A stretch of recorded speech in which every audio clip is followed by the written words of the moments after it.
So, ngayon, may bago na naman akong order na socks para sa aking anak. So, yung in-order ko nakaraan para yung sa isa kong anak. And then, ito naman, bagong order ko para naman dito sa 3 years old ko. So, yung size pala na socks na binili ko na to is 1 to 3 years old. Ayan. Ito yung size niya. Ganito siya kalaki mga mi. Ang ganda niya kasi kahit maghubad yung anak natin sa loob ng room nila, hindi siya madaling madumihan dito sa talampakan kasi color black na yung kanyang talampakan. And maganda rin to siya mga mi kasi garterized din yung dito. Ayan.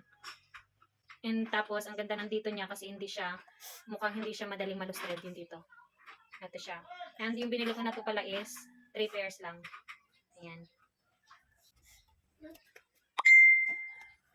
Oh, ganito siya mga mi, oh. Ayan. Ganda.